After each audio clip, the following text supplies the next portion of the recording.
অবশেষে ভারত সরকার ৩০ দিনের জন্য একটি নতুন ট্যুরিস্ট ভিসা চালু করেছে। এর মানে হলো এখন আপনি খুব সহজেই মাত্র ১ মাসের জন্য ভারত ঘুরে আসতে পারবেন। এই বিষয় নিয়ে আজকের ভিডিওতে আমরা বিস্তারিতভাবে আলোচনা করব। তাই মনোযোগ সহকারে শেষ পর্যন্ত দেখুন। তার আগে একটা ছোট্ট অনুরোধ, আপনারা জানেন আমরা এই চ্যানেলে প্রতিনিয়ত ভারতীয় ভিসা এবং পোর্ট প্রসেসিং এর কাজ করে থাকি। তারই ধারাবাহিকতায় আমাদের আজকের ভিডিও। সেজন্য চ্যানেলটিকে সাবস্ক্রাইব করবেন, লাইক দিতে ভুলবেন না। চলুন আমরা ভিডিওর মাধ্যমে বিস্তারিতভাবে আলোচনা করি। আমরা সবাই জানি আগে ভারতের ভিসা পাওয়াটা কিছুটা ঝামেলার ছিল। যেমন লম্বা প্রসেসিং টাইম, অনেক কাগজপত্র জমা দেওয়া, সবকিছু মিলিয়ে অনেক সময় লেগে যেত। কিন্তু এখন সেই প্রক্রিয়া অনেক সহজ হয়ে গেছে। আপনারা সবাই জানেন আগে ভারতীয় যে ভিসা, সেটা ট্যুরিস্ট ভিসা হোক, মেডিকেল ভিসা হোক, যেকোনো ভিসা হোক না কেন, আপনারা আবেদন করলে সেটা অনেক ঝামেলায় পড়তে হতো। সঠিক সময়ে ভিসা আসতো না কিংবা আবেদন প্রক্রিয়া অনেক জটিল ছিল। কিন্তু এখন সেই আবেদন প্রক্রিয়াটি অনেক সহজ করা হয়ে গেছে।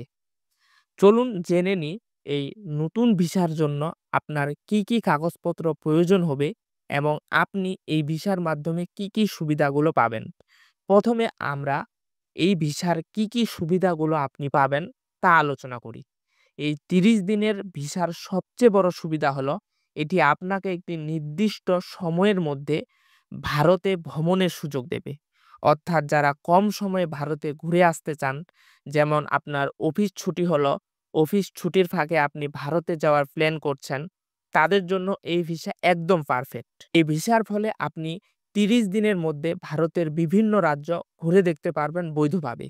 যেমন আপনি যেতে পারেন হিমালয়ের কোলে দার্জিলিং, গোয়ার সুন্দর সমুদ্র সৈকতে অথবা কেরালায় নৌকায় আপনি ভ্রমণ করতে পারেন। এখন আসি আপনি কিভাবে আবেদন প্রক্রিয়াটা সম্পন্ন করবেন। প্রথমে আপনাকে ভারতীয় ভিসার অফিসিয়াল ওয়েবসাইটে যেতে হবে। সেখানে ৩০ দিনের ট্যুরিস্ট ভিসার জন্য একটি নির্দিষ্ট ফর্ম পাবেন। সেই ফর্মটি সঠিকভাবে পূরণ করতে হবে।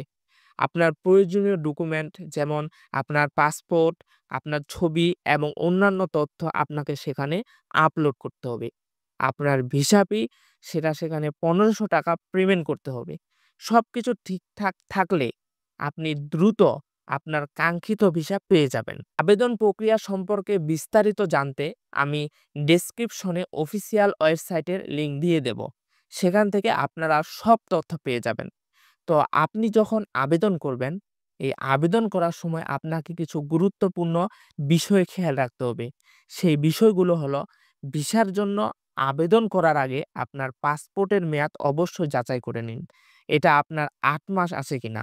কারণ আপনার পাসপোর্টের মেয়াদ ৮ মাস না থাকলে আপনাকে ভিসার জন্য, অর্থাৎ আপনি যে ভারতীয় ট্যুরিস্ট ভিসাটা চাচ্ছেন, সেই ট্যুরিস্ট ভিসায় আপনাকে দেওয়া হবে না।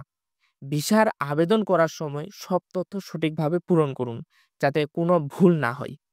ভারতের ৩০ দিনের ভ্রমণের জন্য একটি সুন্দর পরিকল্পনা আপনি এক্ষেত্রে তৈরি করতে পারেন আপনার সুবিধা অনুযায়ী। যদি আমাদের এই ভিডিওটি আপনাদের ভালো লাগে, তাহলে অবশ্যই লাইক করবেন, বন্ধুদের সাথে শেয়ার করবেন এবং আমাদের চ্যানেলে সাবস্ক্রাইব করতে ভুলবেন না।